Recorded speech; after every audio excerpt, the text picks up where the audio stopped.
Glossier was once a business valued at $1.8 billion. However, in the last couple of years, there have been a slurry of people, especially on YouTube, claiming that the brand has fallen from its top spot, citing its social weight no longer being at the height it saw in 2017-2018. So this video explains how they got to that spot, it understands why they supposedly fell, and if, quantitatively, the numbers match that perception. To tell the story of Glossier correctly, we must first discuss its preceding blog begun in 2010 named Into the Gloss. Into the Gloss was the brainchild of Emily Weiss, who had already, by the age of 25, used her family wealth and connections to begin a career in fashion, specifically with fashion magazines.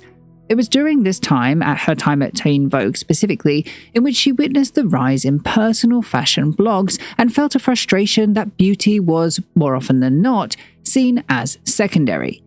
As she told Melissa Meltzer, the author of Glossy, Ambition, Beauty and the Inside Story of Emily Weiss's Glossier, quote, "I was reading Jack and Jill and the Sartorialist, and I was just shocked because everyone was just looking at style from the head down, not treating beauty as part of style in a huge way, but sort of as the kid's sister, the afterthought." Weiss had found her gap in the market. A blog that highlighted beauty routines, tips, and favorite products of the famous or the well-known in the same way that personal bloggers highlighted their own style. But she didn't want to run it as a blog. Using her knowledge of the magazine industry and connections therewith, Weiss began treating the blog like a promotional outlet right from the get-go, enlisting Nikki Deem, a publicist from New York, to be their first guest and contacting Kerry Diamond, an executive at Lancôme, to be their first sponsor. One ad per week for a month, priced at $5,000. Weiss bought a $750 used camera, the domain intothegloss.com, and posted their first article in September 2010, which, as promised, was a candid look at the beauty routine of Nikki Deem. The site was pretty much an instant hit. The concept was really solid, it was well funded because beauty companies still had large advertising budgets thanks to well surviving the 2008 recession, and as well as that, Weiss was able to leverage her own amount of personal fame from 3 episodes on The Hills, an American reality TV show which she does not like to discuss, and the several articles ran on her from publications like Teen Vogue and W from both before and after her spot on The Hills to drive more traffic to the site. Quote, "The Hills gave her a high profile, especially to scores of wannabe Emily Weisses at magazines. Emily was the model they were all going after," said a former Teen Vogue editor. "They wanted to be a style muse, they wanted to be featured in the magazine. Whatever tiny blip of celebrity she had, they wanted that." When she would come back and visit the LA Teen Vogue offices, they were too nervous even to talk to her. She had to have a secret Facebook account because too many Hills fans were finding her on it. By early the following year, 2011, Into the Gloss had more than 200,000 new users monthly, and they had so many advertisers that she knew the business was viable. By early 2012, it was time to expand. Weiss rented an office at 611 Broadway in New York, hired Michael Harper as digital director, and, in quite the coup, hired Nick Axelrod-Welk away from WWD, which is a major publication, to become Glossier's editorial director. It was the beginning of an obvious talent of Weiss's to identify people who had very particular skill sets in areas which she knew she didn't know and to convince them to work for her. Even in Axelrod-Welk's case, if that meant losing job benefits, working for free, and even having to borrow money from his own family in order to continue working there. But it really worked. Their relaunch in July 2012 grew them from 200,000 unique monthly visitors in 2012 to around 300,000 unique visits, which is approximately 8.5 million page views per month. Their advertisers too expanded, with major brands like Coty and Estee Lauder taking spots, assumed now to be making them millions in advertising revenue alone, though Glossier, as well as Into the Gloss before them, is famously tight-lipped about exact finances, so that is an assumption. By 2013, now that she knew this was going to be a success, Weiss knew she needed to grow Into the Gloss. It's just, she wasn't exactly sure how. But that almost didn't matter. Instead, she knew that in order to grow, she just needed money.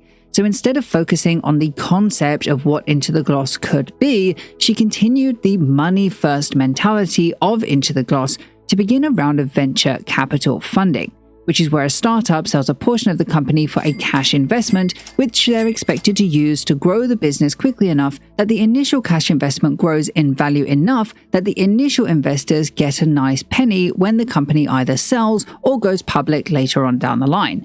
Hypothetically, of course, with all of that assuming that the company does actually become a success. It's also worth saying that it's not particularly a method loved by consumers, as it does encourage a less creative approach of product development due to the pressure to continuously be commercial and selling at high volume, but it did work at raising hundreds of thousands of dollars without even a brand name to speak of.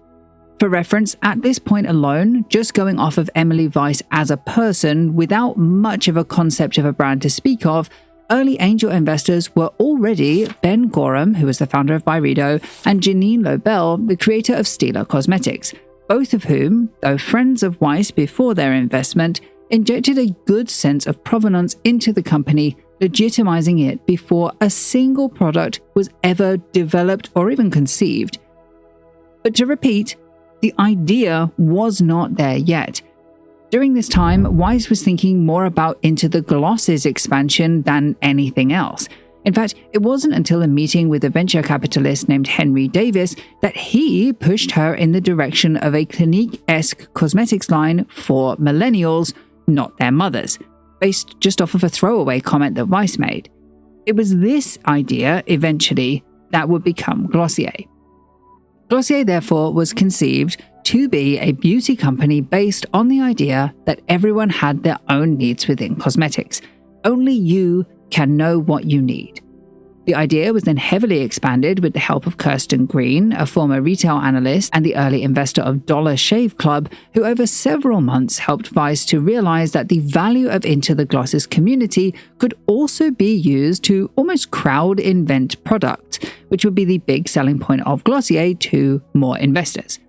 Green, too, also eventually invested $1 million of her own money, bringing the seed money to a total of $2 million, which funded the first round of product development, paid for the Into the Gloss staff, and afforded them a larger office while Weiss was away developing their first products with new hire, the now famed cosmetics product developer, Alexis Page. Another example of her excellent scouting and hiring skills. Quote, "Even though the bulk of Paige's experience at MAC had been in color cosmetics, Weiss knew that she wanted to start out with skincare basics. A mist to prime the face, a light moisturizer, a salve that could be used on the lips or any particularly dry area of the body. The idea was that those 3 products would create a smooth surface on the face, filling in pores and texture, and it would finish with a very sheer skin tint to even out skin tone.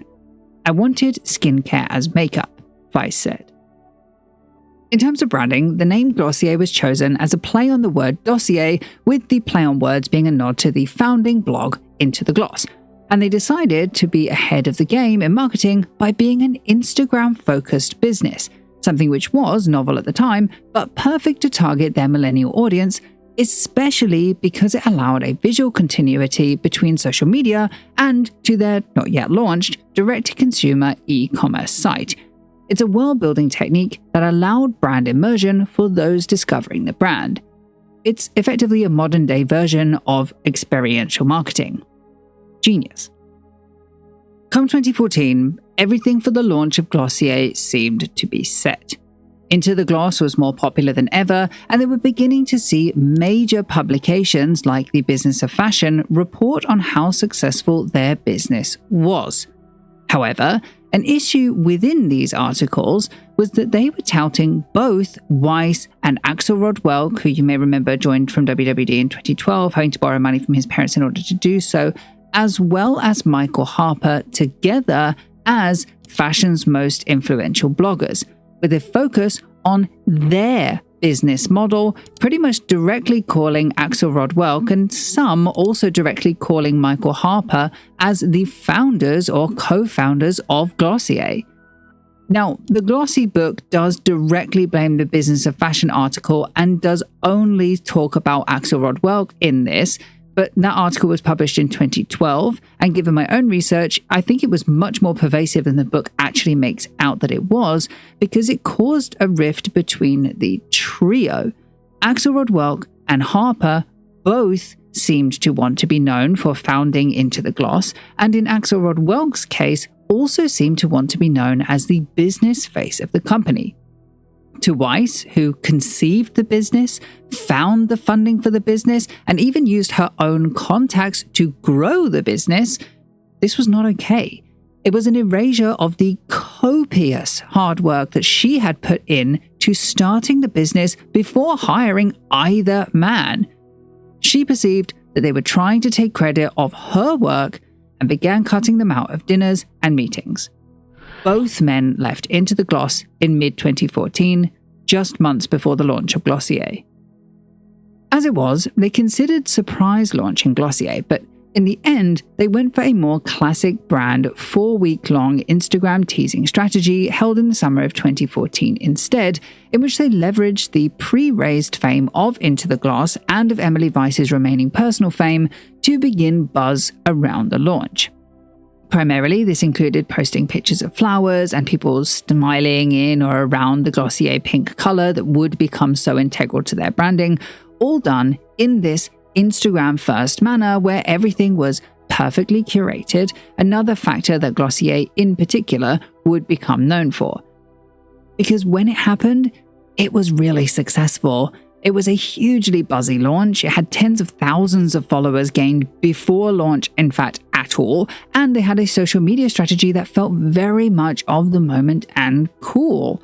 All of which led to an exceptionally successful launch in the late summer of 2014 with 4 products. They had a rose-scented soothing face mist, a priming moisturizer, the Balm.com salve, and a perfecting skin tint, all of which priced competitively between $12 and $26, perfect for the then 20-year-oldish millennial target market. The launch was a hit, and it would later be compared to the millennial version of Clinique for its very directly targeted basics right from the outset, just as they planned. They weren't massively different products, sure, but they were marketed so well in tune with their audience that it was the experience of the product world building itself that the customers were buying into. From the outset, the perceived value was in the brand Glossier. This was the true genius of Glossier, skimming but not really skipping the first several steps of the marketing funnel by nurturing a pre-existing audience right into direct loyalty without first buying a product at all.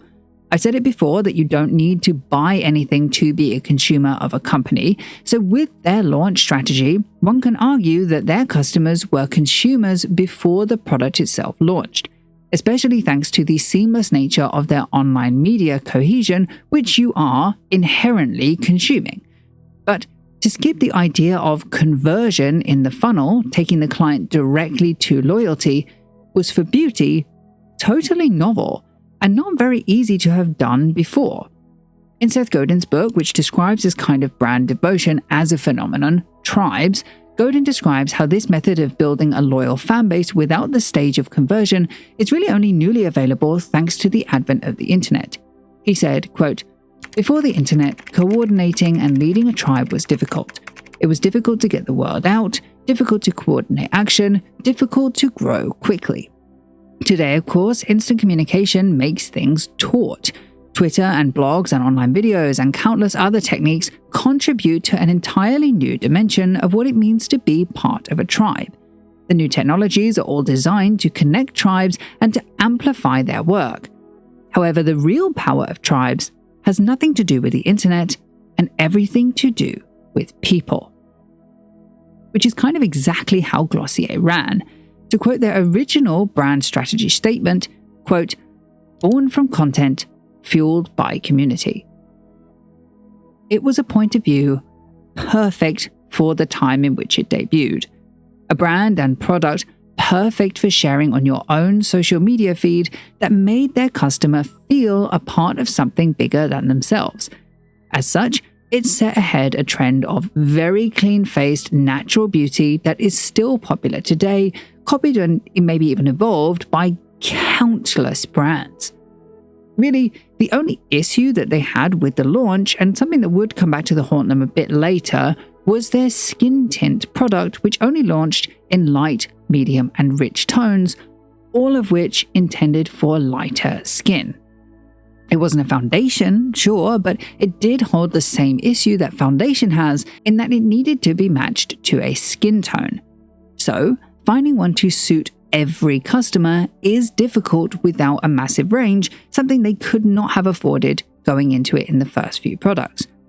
Of course, this was before the launch of Fenty, when the idea of truly massive shade ranges became an expected standard for all consumers, but it was still noted as an issue at the time. The range, even to customers then, was so heavily limited that it was seen as an indicator of the kind of customer Glossier was targeting. In itself, that could be fine if light-skinned people were the sole target market of the brand and they were honest with that.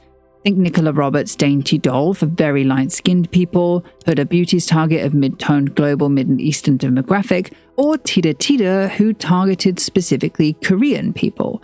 All of these had a "these are the people we target, but you're also welcome along too" mentality, which was very clear as their viewpoint as a brand from the get-go. None of them were exclusive to the people that they targeted, but they were all clear from the start who their target market was. While for Glossier, not only did they not do this, but in fact they promoted the opposite to be true. They were telling their customers that inclusivity was one of its core tenets, but as evidenced by the skin tint, and as evidenced by their own Instagram, in which they only posted in the entire year of 2014 2 Black people over 3 posts, they were clearly not delivering on their promise of inclusivity. It came across as disingenuous, and it set the company up on a totally unnecessary high horse from which to fall. It's the same kind of virtue signaling or fake virtue signaling which we discussed in the Body Shop video, and again here it comes back to haunt them. You just can't lie or mislead customers in that way. Fortunately for Glossier though, as a company, at this time the complaints were largely concise and not necessarily known by every consumer. But we will be back to this shortly. Because frankly, this launch, except for that small blip, was exceptionally successful. They already had a huge and loyal fan base who were actively buying the product, a high profit margin of 80%, which is around standard for beauty, and a soon after launch round of venture capital raising, which achieved another $8.4 million, helping them to expand their office space, expand their employee numbers, and launch a dozen other products, which did include expanding the skin tint in 2015 to 5 shades instead of 3, and it included Boy Brow, which would debut in October 2015, becoming a major cash cow for the company and tapping into that mid-2010s bushy eyebrow trend in their own naturally unnatural manner. Sales also absolutely did not slow in their second calendar year of business, as you can see from the search history of Glossier. In fact, searches just only increased in their second year of business, especially towards the end of the year, post Black Friday 2015, in which they sold $250,000 of product in just that day alone. It wasn't long, either in the autumn-winter of 2015 or in early 2016, that Glossier would inaugurate their first retail space by opening up the penthouse floor of the Glossier offices in New York to fans so that they could shop the collection in person, in like a showroom kind of setting. It very quickly became a cult hub of retail where those in the know would find like-minded people, and there grew a sense of community that played very well into that Seth Godin tribe mentality that Glossier was so good at nurturing. Quote, "One Barnard student frequented the showroom because it felt like an accessible, low-stakes way for her to participate in the New York beauty scene. She liked that it felt intimate and secret, with 5 or 10 people shopping there total, usually other women around her age. Sometimes she'd recognize one of the fellow shoppers or the staff from Instagram. The showroom performed so well that it generated sales higher per square foot than an Apple store, with a 65% conversion rate. Because of their success with tribes, Glossier then began to nurture this group explicitly, beginning a group chat with dedicated fans, sending free product for honest review both to customers and to influencers, beginning a loyalty program, beginning an Avon-style representative program, sending out representative links for 20% off if you referred somebody to Glossier, giving loyal customers their own landing page on the Glossier site to sell their favorites, earning 10% in commission. They would even invite representatives or very important customers to meet Emily Weiss herself at events. In the end, it was their cult following that made Glossier what it was and made them very, very profitable at that. So they were invested in nurturing this fandom above all else. And it really worked. In the first quarter of 2016 alone, Glossier claimed to have sold as much product as they expected they would sell in the entire year. New major cash cows were then added to the lineup, like Milk Jelly Cleanser, which was a direct release off of what their closest customers had described that they wanted, living up to their promise of born from content, fueled by community, and they even fixed their user issues based directly on customer feedback as well. A good example being the Generation G lipstick, which customers felt looked cheap, so they redesigned the packaging. They fostered their audience and proved that they were listening time after time after time. They may have had a few setbacks, but nothing could stop the growth Glossier was seeing. Quote, Glossier grew by 600% year over year in 2016. That same year, Weiss noted that they had about 60,000 people across these sold-out products who were either waitlist or back order, and they would be notified first.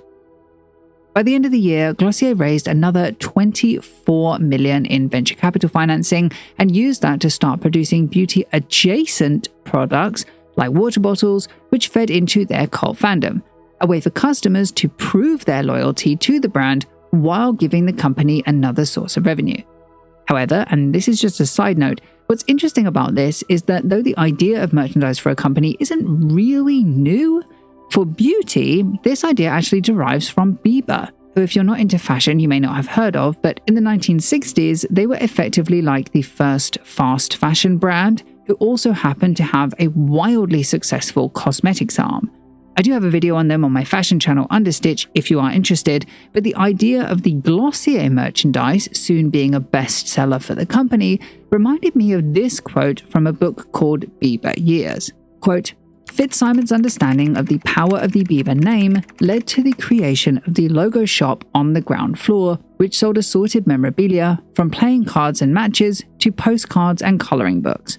For the price of 10 pence, the logo shop allowed even those of meager means to buy a badge and become a player in the Bieber world. Consequently, it was one of the busiest counters in the whole store. It was also the smallest. In that sense, Glossier was very much like Bieber, in that not only did it have a similar cult following, but that it was able to monetize that following with ancillary products, which customers not only wanted, but because the brand was so desirable, were proudly sporting, spreading brand awareness in an organic and trustworthy way, while offering an entry point product to people interested in joining the cult fandom. It was also this kind of idea that spawned the Glossier debut fragrance You in 2017, a fragrance which ended up famed for lacking a top note, which means the perfume adapted for each individual user, giving it a different scent for each individual. They also then began to expand globally into Canada and the UK, where they already had the most social media buzz, following America, but actually this they pulled out shortly after without really giving an explanation. Though, to be honest, I think it's just because it was unnecessarily expensive to run physical stores. It was a risk that they just didn't need to take yet, and so instead they began to run pop-ups globally, following the same method that they were using already in Asia. Sorry, I didn't mention it before, I just couldn't find a start date for it, though it's as early as 2016, so I'm thinking it might have been started in 2015. Either way, all of which fed into a feeling of exclusivity for the brand on a global level. Nevertheless, and or regardless, 2017 and 2018 were undoubtedly the high years for the brand. Glossier had a social currency unlike any other cosmetic brand on the market. They moved out of the office at Lafayette Street onto a much more apt 20,000 square foot location on Hudson Square. They turned the old office into a 5,500 square foot flagship store, opening November 2018. They won the Popular Fragrance of the Year at the Fragrance Foundation Awards. They achieved $52 million in venture capital investments. Allegedly, they made $100 million in revenue in 2018, and they acquired a tech company, Dynamo, to feed Emily Weiss's personal goal of turning Glossier into a beauty tech company, which never really happened, but this was still a big step nonetheless. Glossier was riding high, but cracks had started to show. In 2018, allegations of a cliquey workspace environment were made by several employees on Glassdoor, as well as raised qualms about there being no work-life balance, including their personal Instagrams being judged by others and that the company would favor those with high follower counts. This ended up being a huge blow to the public perception of Glossier, who had always pushed themselves as like your best friend. Now, the book Glossy, which I've quoted from a few times in this video, does go at length to describe the 2018-2019 misogynistic witch hunt for female-led companies that absolutely did happen and would have affected the perception of Glossier at this time.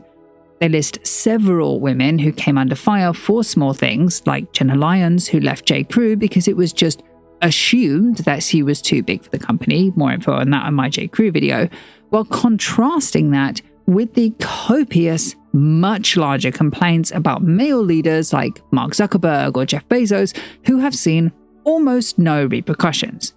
Quote, "Men in business are held to completely different standards. A man has to be truly transgressive in his behavior to be fired or lose a significant amount of money or be publicly humiliated. There are countless less obvious but still insidious male targets. There is no parallel fervor over Revlon chairman Ronald Perelman or BioSilk's Farouk Shami for being major conservative donors. Figures like Steve Jobs and Mark Zuckerberg are widely viewed as visionary heroes, while admirers overlook or at most vaguely acknowledge their volatile personalities." The book is 100% right that we as the public hold women to a different standard to men. And now, because of the way Glossier had positioned itself as your best friend, thanks to its cultish devotion, there was also a standard to which they had made us believe that they should be held. Effectively, Glossier became an open target waiting to be hit. So they began to prepare. They launched a short-lived satellite brand called Play, which if you would like a video on, I think it might be interesting. They reached a $1 billion valuation after closing their fourth round of venture capital funding, which closed at $100 million. They expanded into 12 skin tints, experimented with fragrance-exclusive concessions in Nordstrom's, which they ultimately decided wasn't worth it because Nordstrom's took a 60% MSRP and didn't contribute to the costs. And most importantly, they ran an internal audit to find any points of weakness in the integrity of the company.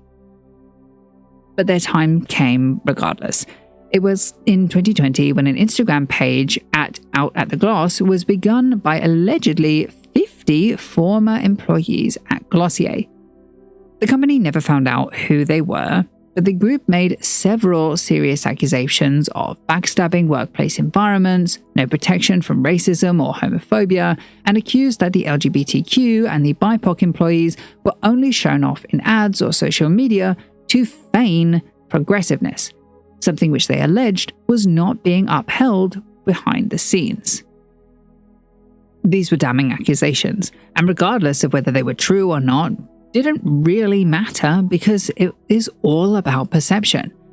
43% of Glossier's corporate workforce did identify as person of color, and 60% on the board were a person of color, but only 9% of employees were black, with no black individuals at the leadership level. So to the Glossier fans who believed their parasocial relationship with the brand, it hurt their trust. It also brought back memories of the original skin tint launch with only the 3 shades, showing that people with darker skin tones were not the company's priority. And so the company did take a major hit to their reputation. However, if you do remember, I did say Glossier planned for something to go wrong. They'd made their contingency plan and they were ready to outlive any accusations that came their way. So, now that issues had arisen around race, they decided to donate $1 million to fight racism, giving half to Black-owned beauty businesses and half in donations, and they also massively changed the split of who was representing the brand on their social media, with a significant uptick in diversity, specifically in 2020, dating even before Out of the Gloss began. For example, I'm showing you the Cynthia Erivo video because I'm personally a big fan of her and of Wicked, as you may remember, but this is actually from January 2020, about 7 months before Out of the Gloss debuted.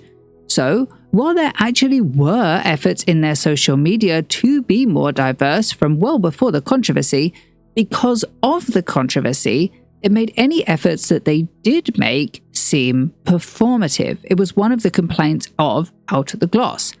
In effect, because of this, there wasn't really a way for them to win or display diversity in a genuine way publicly, because the work that needed to be done was internal, where naturally the public would be less aware. In the end, this Instagram page put them between a rock and a hard place. Despite this, Weiss wrote an open letter in response, came up with an internal plan for how to tackle racism within the business, and actively promised to focus on the issue of race going forward, which is something that the book Glossier does go at length to say that she did do. It was just about enough to survive, but they undoubtedly came out bruised, especially considering all of this backlash coincided with the pandemic. Quote, "The pandemic had taken a toll on the company. In March 2020, Glossier closed their stores, and by June 2020, they furloughed retail teams, around 200 people, in New York, Los Angeles, and London.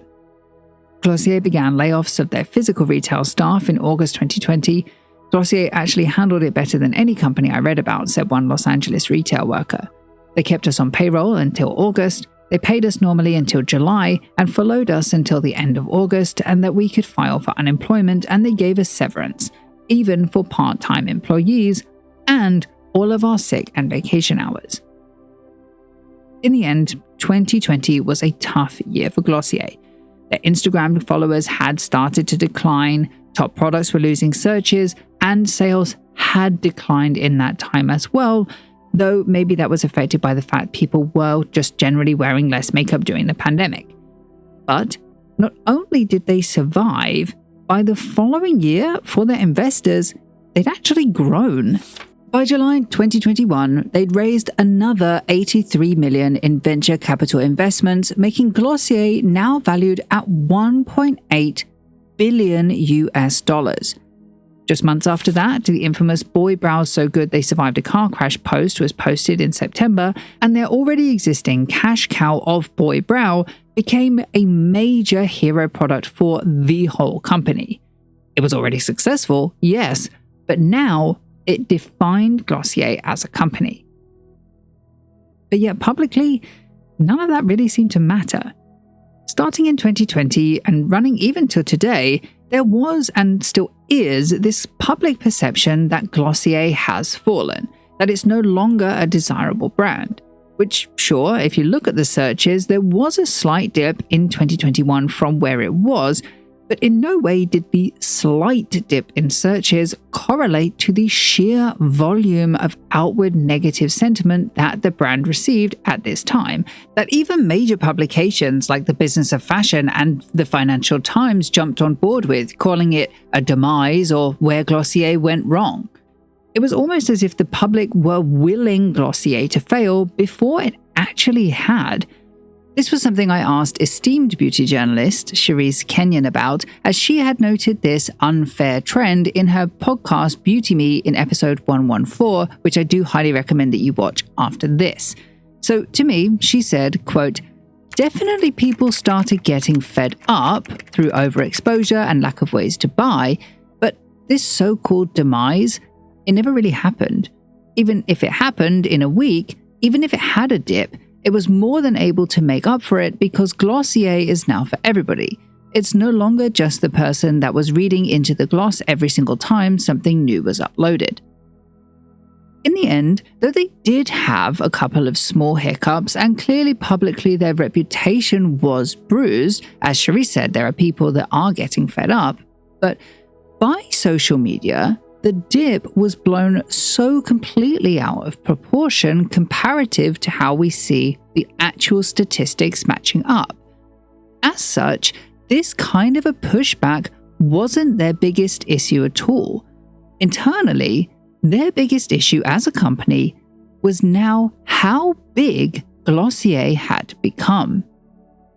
Weiss had never really considered that Glossier would be sold to a larger conglomerate.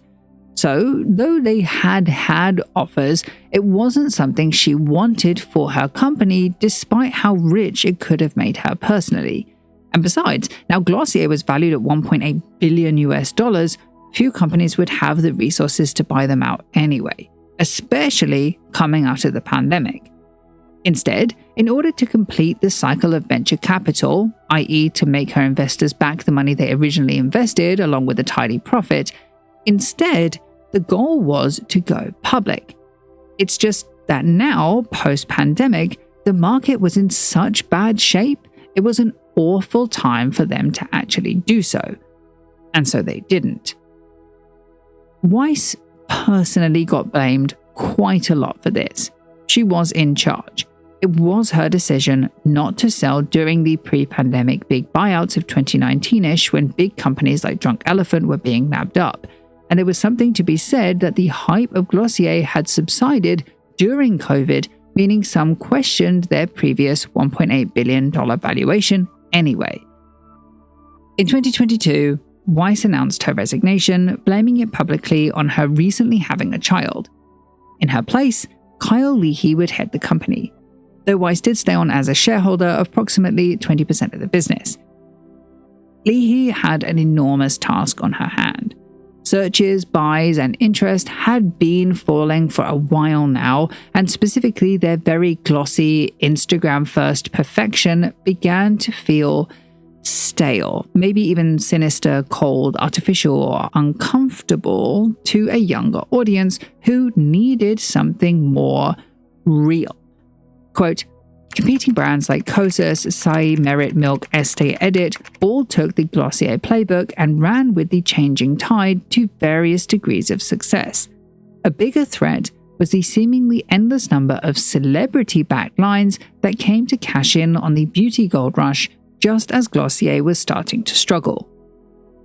Now, I have also covered multiple of these celebrity brands on this channel. So I've done Rhode, REM, and House Labs, just to name a few, but I will link one of them in the top right because they are all quite different despite all arising from the same celebrity beauty brand trend, which was undoubtedly eating away at the market share of the older beauty brands. In fairness, Glossier was lucky in that it did have interest. In 2022, 37% of the visitors to the Glossier website were 18 to 24-year-olds. It's just now they had less of a conversion rate than they were having before. In that respect, their products were still fine, but their branding, which had always been the selling point of Glossier in the first place, just hadn't evolved with the times. They had lost that cultishness, that tribe mentality that retained customers. Their saving grace was that they were fortunate in that they had always been making basics, something people would go back to and repeat purchase. So it was a slower dip as the products were just more staple to the current customer. But in order to continue, they knew it was time for a change. Glossier changed their target market to two specific demographics. They had polished naturalists, or the no-makeup girlies, and the conscientious trendsetters, who were Gen Z shoppers who bought based on their ethics. To target both groups effectively, they began reformulating some of their products to be vegan and began to change up their social media to the aesthetic that they have now, which is basically the same, just less pink and maybe a touch grittier. So it's still very much on brand, but it's also marginally modernized. But most importantly, to reach this new set of customers, they finally signed a retail partnership deal with Sephora globally, meaning Glossier was finally coming into Europe and Canada in brick-and-mortar stores. The announcement was made in 2022, and Glossier was finally distributed in early 2023 to massive fanfare.